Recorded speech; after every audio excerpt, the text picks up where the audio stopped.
दोस्तों, मसीहत का सबसे बड़ा दावा है कि यीशु सलीब पर मरे और मरने के तीसरे दिन फिर दोबारा जी उठे। इसलिए हम भी जो उन पर विश्वास रखते हैं हम भी जी उठेंगे।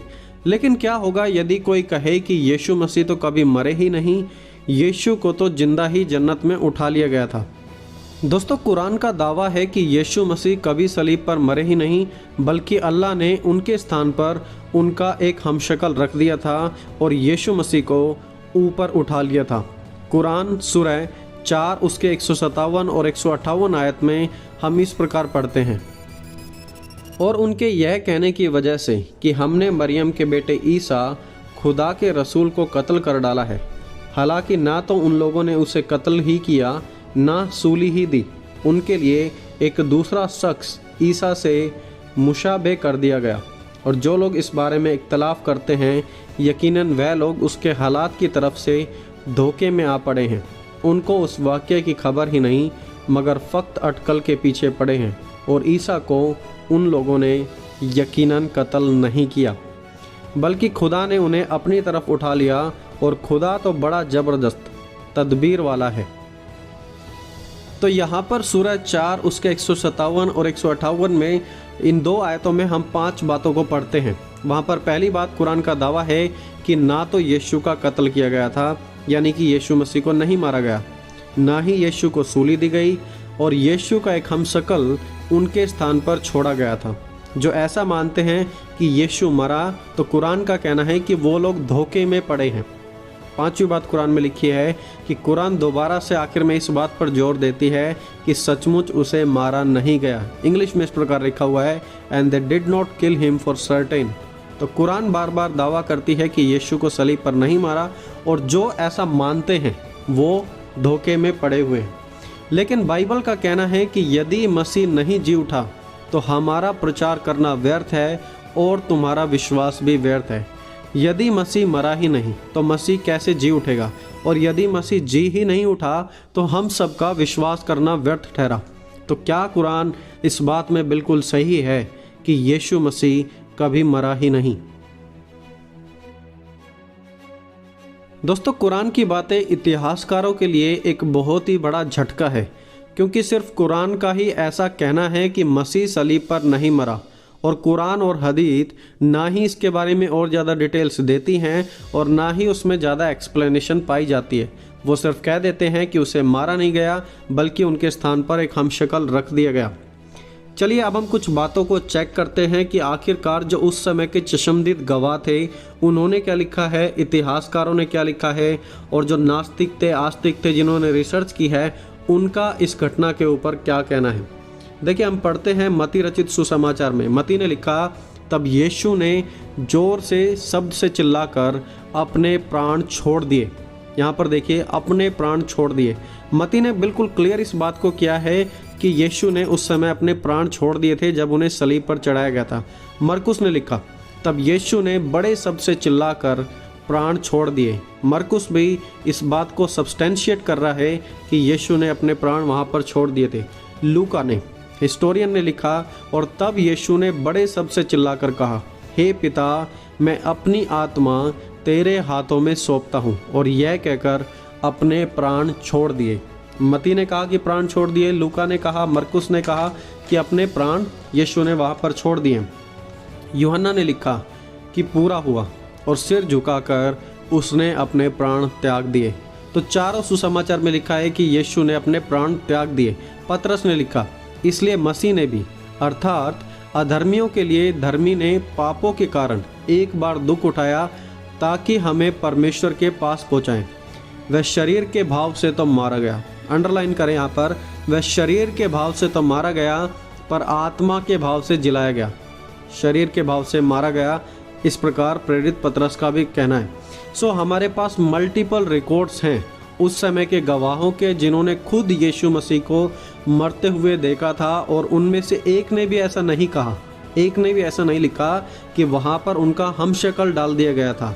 उन्होंने कहा कि उसने अपने प्राण वहाँ पर त्याग दिए। ये एक सोशल घटना थी, सब लोगों ने वहाँ पर देखा था, लेकिन इकलौती कुरान यहाँ पर कहती है कि वहाँ पर उनका हमशक्ल डाल दिया था। देखिए, यीशु के साथ सलीब पर 2 चोर भी थे, और रोमी सिपाही भी वहाँ पर थे, और रोमी सिपाही वहाँ पर आते हैं और उनकी टांगें तोड़ दी। लेकिन जब वो यीशु के पास आए तो पाया कि वह पहले ही मर चुका था। तो वहाँ पर आप देखिए यहूदी हैं और वहाँ पर रोमी सिपाही भी हैं, प्रभु यीशु मसीह के बहुत सारे फॉलोवर्स भी हैं जो वहाँ पर देख रहे थे, और उनमें से किसी ने भी नहीं कहा, इनफैक्ट जो यीशु की माँ थी वो भी वहीं पे थी, और उन्होंने भी कभी नहीं कहा कि यीशु का हम शकल वहाँ पर डाल दिया। लेकिन कुरान कहती है इस बात को कि वहाँ पर यीशु का हम शकल रख दिया था। चलिए हम कुछ इतिहासकारों की बात करते हैं कि इतिहासकारों ने इसके बारे में क्या लिखा। 2nd सेंचुरी में एक चर्च फादर थे, उन्होंने लिखा, under Pontius Pilate he was truly crucified and died. उन्होंने कहा कि पिलातुस के शासन में उसे सलीब पर चढ़ाया गया और उस समय उनकी मौत हो गई। 155 से 157 एडी के बीच जस्टिन मार्टियर ने इस प्रकार लिखा, उन्होंने लिखा, he was crucified under Pilate of Judea in times of Caesar. Pilatus के शासन में उन्हें क्रूसीफाई किया गया था, क्रूस की मृत्यु दी गई थी।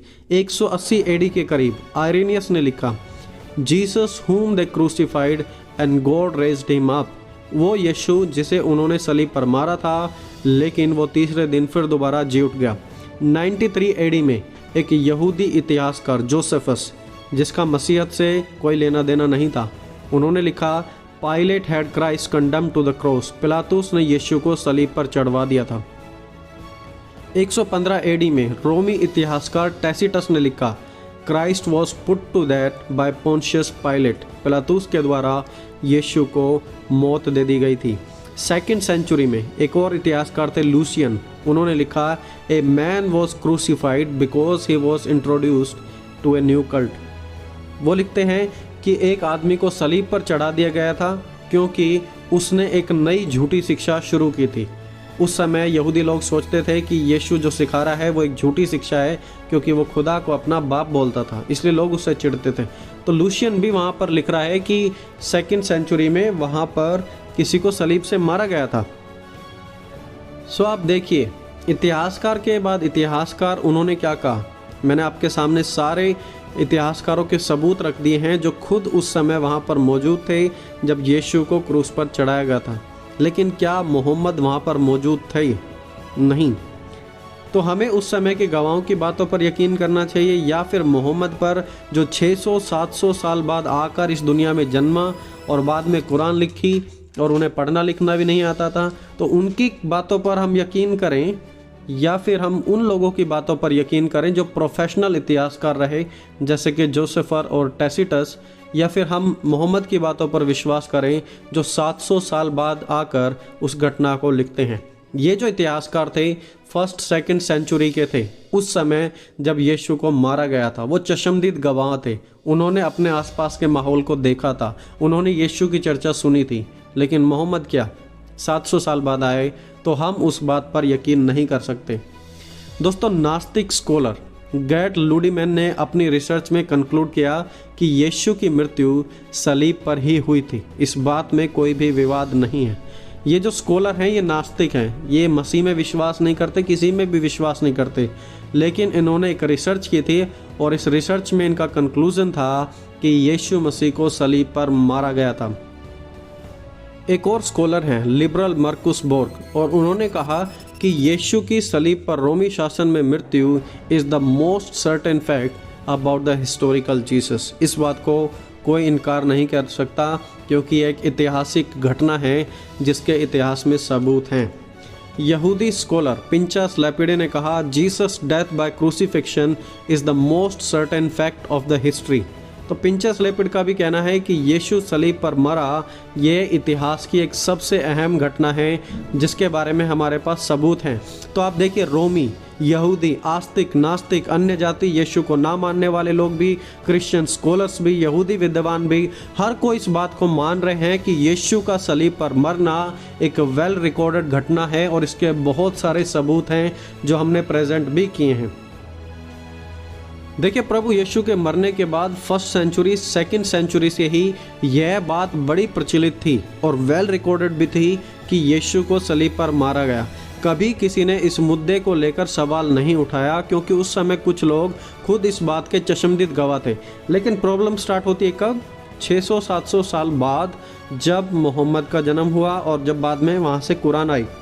तो आप देखिए शुरू के 100 साल, 200 साल, 300 साल वहाँ पर कोई भी प्रॉब्लम नहीं थी। प्रॉब्लम स्टार्ट कब होती है? 600-700 साल बाद। देखिए आज के कानून के नज़रिए से भी यदि देखा जाए तो ओरिजिनल गवाहों की बातों पर ही ज़्यादा विचार किया जाएगा, ना कि जो 600-700 साल बाद आकर कह रहे हैं। और जो ये बातें बाइबल में लिखी है ये प्रभु यीशु के चेलों ने खुद लिखी हैं। वहाँ पर देखिए प्रेरित यूहन्ना ने क्या लिखा, वो पहला यूहन्ना 1:1 में लिखते हैं, उस जीवन के विषय में जो आदि से था, वरन जिसे हमने सुना और अपनी आंखों से देखा, वरन ध्यान से देखा है और हाथों से छुआ है, हम उसकी गवाही देते हैं। तो यीशु के चेले 600 साल पहले की किसी घटना को वहाँ पर नहीं बता रहे हैं, बल्कि वो उसके बारे में लिखते हैं जिसे उन्होंने देखा है, सुना है, छुआ है, जिसके वो साथ रहे हैं। मोहम्मद की तरह नहीं जो 600 साल बाद आते हैं और आके 600 साल पहले की हिस्ट्री को बताने लगते हैं कि ये ऐसे नहीं बल्कि ऐसा था। और देखिए मोहम्मद का कहना था कि उस समय वहाँ पर हम शक्ल लगा दिया गया क्योंकि कुरान उनके द्वारा नाजिल की गई थी। अब इंटरेस्टिंगली ये घटना किसके द्वारा हो रही है? वही मोहम्मद जो अल्लाह की आवाज़ को सुनकर कहता था कि वह एक शैतान की आवाज़ है, जो खुद अल्लाह की आवाज़ को नहीं पहचान पाया। अब वो 600-700 साल पहले की हिस्ट्री को बताएगा कि आज से 600-700 साल पहले क्या हुआ था, और वो भी पूरी की पूरी हिस्ट्री को बिगाड़ कर, जो कि इतिहासकारों से कभी मिलती जुलती नहीं। दोस्तों कुरान के इन दावों की कुरान के बाहर कुछ भी पुष्टि नहीं की जा सकती है। हमें कैसे पता है कि कुरान जो कहती है वो सच है? क्योंकि कुरान ये कहती है। क्या कुछ आउटसाइड एविडेंस है? नहीं, आउटसाइड में कुछ भी नहीं है। लेकिन हमें कैसे पता है कि बाइबल सच है? क्या उसके आउटसाइड एविडेंसेस हैं? यस, हजारों एविडेंसेस हैं हमारे पास। आर्कियोलॉजिकल एविडेंस हैं, स्कॉलर्स की रिसर्च है जो इस बात को समर्थन करते हैं कि यीशु सलीब पर मरा और मरने के तीसरे दिन बाद जी भी उठा। देखिए कुरान के मुताबिक अल्लाह यीशु को बचाने के लिए एक ट्रिक का इस्तेमाल करते हैं। यीशु का हमशक्ल वहाँ पर रख दिया और यीशु का उठा लिया, और लोग सोच रहे हैं कि यीशु को ही वहाँ पर मारा जा रहा है, यहाँ पर यीशु मर रहा था। तो यहाँ पर देखिए अल्लाह एक बहुत ही अल्लाह की नेगेटिव इमेज है कि अल्लाह दूसरों को बेवकूफ़ बनाता है, हमशक्ल वहाँ पर रख कर दूसरों के साथ ट्रिक खेलता है। दोस्तों मैं इस वीडियो को ज़्यादा लंबा नहीं रखना चाहता, इसलिए इस वीडियो के पार्ट 2 में हम सीखेंगे कि यीशु का हमशक्ल नहीं, यीशु खुद सलीब पर मरे थे। और हाँ, यदि यीशु का हमशक्ल वहाँ पर मरता तो पूरा का पूरा पुराना नियम झूठा ठहर जाता, पूरे के पूरे तौरत जबूर झूठी ठहर जाती, क्योंकि पुराने नियम में भी नबियों के द्वारा ये नबूवत की गई थी कि यीशु मसीह सलीब पर मरेगा ही। दोस्तों आज की इस वीडियो में हमने देखा है कि कैसे कुरान के जो दावे हैं वो झूठ हैं, क्योंकि उस समय के चश्मदीद गवाह वहाँ पर अवेलेबल थे। खुद प्रेरितों ने अपने सुसमाचार में इसके बारे में लिखा है, जो यहूदी इतिहासकार थे उन्होंने इसके बारे में लिखा है, जो मसीह इतिहासकार थे उन्होंने इसके बारे में लिखा है कि यीशु मरा, जो रोमी इतिहासकार थे उन्होंने इसके बारे में लिखा है, जो अन्य जाति थे उन्होंने इसके बारे में लिखा है, नास्तिकों ने इसके बारे में लिखा है, आस्तिकों ने इसके बारे में लिखा है, यहूदी स्कॉलर्स ने इसके बारे में लिखा है कि यीशु मसीह सलीब पर सचमुच मरे थे। इकलौती कुरान कहती है कि वो सलीब पर नहीं मरा था। तो हम सिर्फ कुरान की बात पर यकीन नहीं कर सकते, लेकिन हिस्टोरिकल एविडेंस होने के कारण हम ये बात ज़रूर सीख सकते हैं कि यीशु सलीब पर मरा और तीसरे दिन जी उठा। कुरान के दावे झूठ हैं।